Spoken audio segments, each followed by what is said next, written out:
एक ऐसी कंट्रोवर्सी जो कि सोशल मीडिया पर आग की तरह फैली है और विवाद इतना बड़ा हो गया कि इस पर सरकार की तरफ से स्पष्टीकरण आया, सफाई आई। भारतीय जनता पार्टी को कहना पड़ा कि कुछ लोग जो है माहौल बिगाड़ना चाहते हैं। है क्या पूरा मामला? सोशल मीडिया पर ओबीसी आरक्षण से जुड़ी कुछ बातें फैलाई जा रही हैं, शेयर की जा रही हैं। अब ये भ्रामक है या सच है, यही बात हम लोग करेंगे। मामला है मध्य प्रदेश का कि मध्य प्रदेश की सरकार पहले तो राज्य में 73% आरक्षण लागू करना चाहती है। राज्य में ओबीसी को 14% आरक्षण मिलता है, इसमें 13% जोड़कर 27% आरक्षण, और इसमें आप ईडब्ल्यूएस को, एससी एसटी आरक्षण को, सबको अगर जोड़ लें तो वाकई यह संख्या 73% है। लेकिन लागू कितना है, सवाल यह है। सरकार कह रही है कि हमारे ऊपर जो आरोप लग रहे हैं वो गलत है। तो ये इसके आरोप के दरअसल दो पहलू हैं। एक पहलू तो यह कि क्या वहां पर 73% आरक्षण लागू किया जा रहा है या मोहन यादव की सरकार कराना चाहती है, और दूसरा क्योंकि यह मामला सुप्रीम कोर्ट में है, क्योंकि 50% का कैप लगा हुआ है, एक आध राज्य को आप छोड़ दें देश के, तो जैसे तमिलनाडु है, लेकिन बाकी सब जगह 50% का एक कैप है, उससे ज्यादा आरक्षण आप नहीं दे सकते।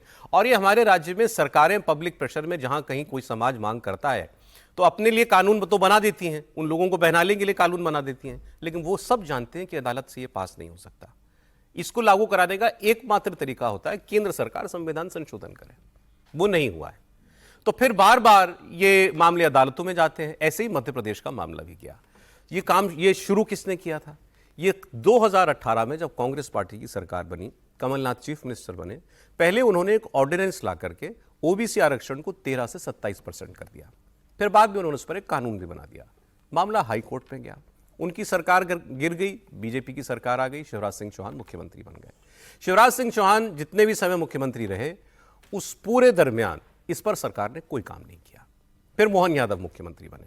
मोहन यादव ने मुख्यमंत्री बनने के बाद कहा, एक तो ओबीसी समाज से वो भी हैं, उन्होंने कहा कि ये 27% आरक्षण ओबीसी का हक है और हम इसको पूरी गंभीरता के साथ लागू कराने का प्रयास करेंगे।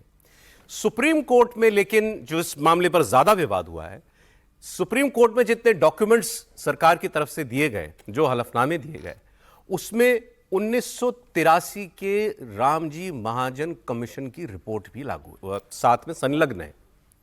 वही रिपोर्ट सबसे बड़े विवाद की जड़ है। अब जो सोशल मीडिया पर शेयर किया जा रहा है, यह दरअसल उसी रिपोर्ट के कुछ अंश हैं, जिसमें उस वक्त 1983 में कमीशन ने कुछ बातें कही थी जिसमें यह बताने का प्रयास किया गया कि हिंदू समाज में ऊंच नीच है, वर्ण व्यवस्था में ऊंच नीच का भेदभाव किया जाता है। उसमें भगवान राम से जुड़े हुए भी कुछ बातें जो हैं वो कही गई थी। तो अब जब ये बातें कल सोशल मीडिया पर चलना शुरू हुई तो बीजेपी के ही समर्थक वर्ग ने उन्होंने ये कहना शुरू किया कि दोनों बातें, क्या वो मेरिट को खत्म कर देना चाहते हैं 73% आरक्षण लागू करके, और दूसरा क्या बीजेपी की मध्य प्रदेश की सरकार हिंदू विरोधी हो गई है?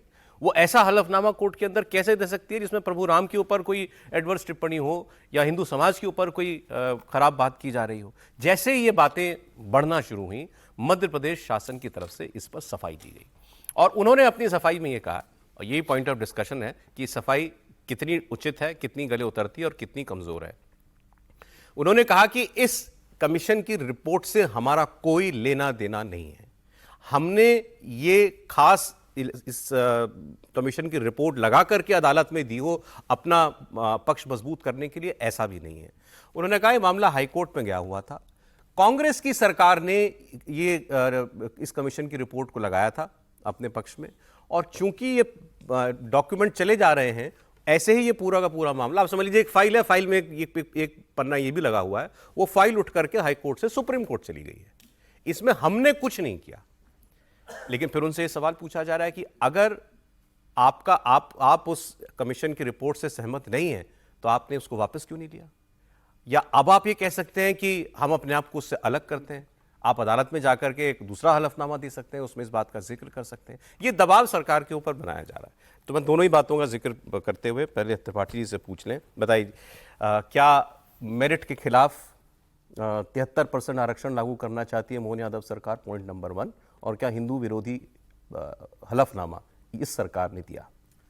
देखिए, अभी वहाँ 73% आरक्षण नहीं है, ये बात दुरुस्त है, लेकिन आज का समय ऐसा है ना कि सब कुछ बड़ी जल्दी सामने आ जाता है। तो ये जो भारतीय जनता पार्टी मध्य प्रदेश की तरफ से एक बाकायदा स्पष्टीकरण की दिया गया है, उस स्पष्टीकरण ने भारतीय जनता पार्टी की सरकार की और फजीहत करा दी है। ये मैं ऐसा क्यों कह रहा हूं?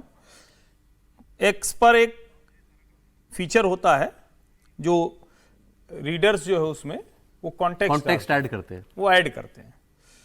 वो कॉन्टेक्स्ट ऐड हो गया और उसमें बाकायदा इंफॉर्मेशन डाली गई है कि मध्य प्रदेश सरकार ने ये खुद कहा है कि ये उन्हीं की उसका हिस्सा है। और इस पूरी रिपोर्ट पर एक यूट्यूबर है मध्य प्रदेश का ही मेरे ख्याल से शुभम शर्मा। शुभम ने बाकायदा, चूंकि सुप्रीम कोर्ट ने मामला डाला हुआ है, वो अपने वकील के जरिए इस मामले को लड़ रहा है। उसने चुनौती दी है कि ये जो महाजन कमीशन की रिपोर्ट है इसके साथ वो क्यों खड़े हुए। और अब इसका दूसरा अतिरेकी पहलू ये है कि चूंकि उसमें कई संदर्भ ऐसे हैं जो हिंदू धर्म के खिलाफ, भगवान राम के खिलाफ, जो कहानियों के आधार पर जो कुछ कहा जाता है उस पर जो होता है वो किया गया। तो कल से या परसों शाम के बाद से रामद्रोही मोहन यादव ये ट्विटर पर टॉप ट्रेंड चल रहा है। अब इसको दोनों तरह से देखना चाहिए। एक तो ये कि आरक्षण के खिलाफ कोई है, इस पर मुझे नहीं लगता कोई भी आरक्षण के खिलाफ हो, और मेरी निजी राय भी है कि आरक्षण तो था, हमेशा है और हमेशा रहेगा। लेकिन आरक्षण का हिस्सा आप उसको 20, 30, 50, 70, 80 फिर 100 ही कर दीजिए, फिर बचेगा क्या? यानी आप लोकतंत्र समाप्त करना चाह रहे हैं। और भारतीय जनता पार्टी की सरकार जब इस तरह के हलफनामे से अपने आप को डिटैच नहीं कर पाती, वो अपना पक्ष नहीं रख पाती, तो कई बार लोगों को लगता है क्या कुछ गड़बड़ हो रही है। और मैं फिर कहूंगा, यहां मोहन यादव को क्यों दोषी ठहराएंगे? यहां तो भारतीय जनता पार्टी की पॉलिसी क्या है वो स्पष्टता से पता होनी चाहिए ना। क्योंकि दोनों अलग अलग मामले हैं, इसीलिए पहले हलफनामे पे बात कर ले। इस सरकार की तरफ से जो केस सुप्रीम कोर्ट में गया उसमें वो हलफनामा लगा हुआ है ना, ये बात बिल्कुल लगा हुआ है, बिल्कुल लगा हुआ। तो ये अनजाने में हो गया, इनको मालूम नहीं होगा कि उस हलफनामे में क्या है। 15,000 पेज की रिपोर्ट है सर। 23 सितंबर सर कोई अगर सोशल मीडिया पर वो 15,000 में से 4 लाइनें निकाल सकता है, सरकार को नहीं मालूम होगा। 17 आयोग की रिपोर्ट लगी है, उसमें 4 पन्ने अगर ये लगे हैं तो सरकार को क्या ध्यान आएगा कि भाई इस 4 पन्नों में ये चीजें लिखा है और उसका विरोध हो। अब अलग करे सरकार खुद को, अब तो कर लेगी ना समीर जी आपकी बात ठीक है, लेकिन the affidavit was filed on 23 September 2025 by the state government in supreme court. बिल्कुल 23 सितंबर को फाइल हुई है। आज हम लोग 2 अक्टूबर को बात कर रहे हैं। क्या अभी तक मध्य प्रदेश सरकार की तरफ से कोई स्पष्टीकरण इस पर आया? सवाल आरक्षण की सीमा घटाने बढ़ाने का ही नहीं, उस हलफनामे में जो कुछ लिखा हुआ है उसको अगर आप पढ़ेंगे तब आपको समझ में आएगा कि सोशल मीडिया नहीं, आरक्षण पर भी मैं तो जानना चाहता हूं कि सरकार, मोहन यादव जी ने डंके की चोट पे कहा था 27% ओबीसी आरक्षण लागू होगा, और अगर 27% ओबीसी आरक्षण मध्य प्रदेश में लागू होगा तो कुल आरक्षण जो है 73% हो जाएगा।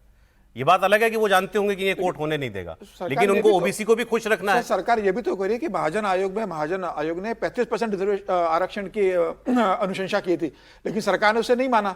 सरकार ने 27% ही माना हुआ, उसको 35% पर सरकार लेके नहीं गई उनकी सलाह को। लेकिन ये बात सही है कि मोहन यादव की जो सरकार, फिर क्या बचता है? 73 की जगह 81 कर लीजिए, जब 73 ही आप लागू कर देना चाहते हैं। नहीं, ये नहीं हो सकता है ना। वो जो आप कह रहे हैं कि उनकी रिपोर्ट नहीं मानी, ये जो हलफनामे की रिपोर्ट करे इसमें तो वो सारी चीजें साफ साफ दिख रही हैं जो महाजन कमेटी कह रही है, या मैं कह रहा हूं कि ठीक है ये सरकारें घोषित करती हैं अलग अलग, लेकिन कम से कम मध्य प्रदेश सरकार की तरफ से प्रॉपर इस पे क्लैरिफिकेशन तो आता। वो बताते कि भाई ठीक है ये हलफनामा था, इतने पन्नों का था, हमारे लोग नहीं पढ़ सके, हम ये अभी हमने देखा है, हमने इसको लगाया। कुछ लोगों ने कहा कि ये कांग्रेस का जाल था, बीजेपी फंस गई। जाल मतलब कांग्रेस सहमत नहीं है, कांग्रेस ने एक बार कह दिया कि हम आरक्षण बढ़ाएंगे, अब और ओबीसी का मामला है तो बीजेपी कैसे उससे पीछे हट जाए?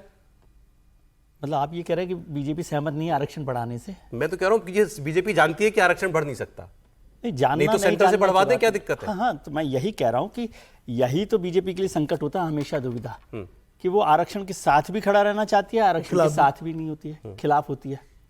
जो बिहार के 2015 के चुनाव में भी वही हुआ था। जिस दिन भी आप ये बात बार बार करते कि रिव्यू करेंगे, उसका रिव्यू क्या होता है? रिव्यू का मतलब है कि जो आज की स्थिति है उससे आप सहमत नहीं है, तभी रिव्यू करते ना, नहीं तो चल रहा है।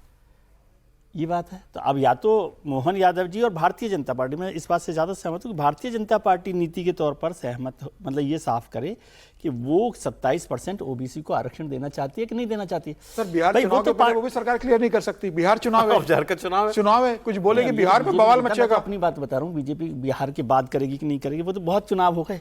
पहले चुनाव नहीं हुए थे तो फिर वो जातिगत जनगणना पर भी आप सहमत नहीं थे, फिर आप जातिगत जनगणना पर सहमत हो गए, फिर ओबीसी आरक्षण को लेकर सहमत हो गए।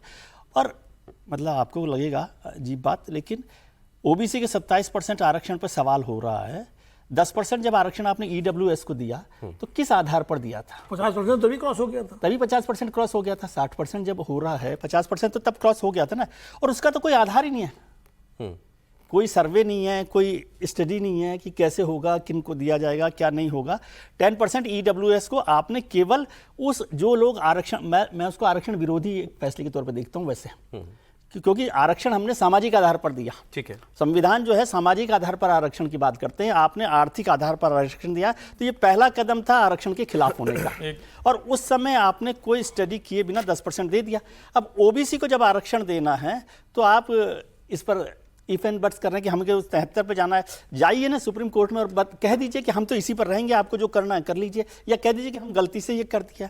और फिर ये कहना कि सरकार सुप्रीम कोर्ट में जा रही है और अपना एफिडेविट नहीं पढ़ रही है, ये तो मतलब सुप्रीम कोर्ट को यदि ये कह दे सरकार तो और गलती से लग गया जी। ये तो वैसे ही है जैसे राम सेतु पे कांग्रेस सरकार से कांग्रेस के सरकार पढ़ नहीं पाए, वो भी यही कह रहे थे, तो वही बात हो गई ना। नहीं, और अगर आप ध्यान में हो, अच्छा याद दिलाया विनोद जी ने, राम सेतु पर बाकायदा सरकार ने हलफनामा बदला और पीयूष गोयल जी का बाकायदा बयान है, उस पर देखिए कि हमारी सरकार ने ये काम किया है। अब देखिए इस पर मध्य प्रदेश की सरकार आगे कोई और जवाब देती है या कदम उठाती है या नहीं।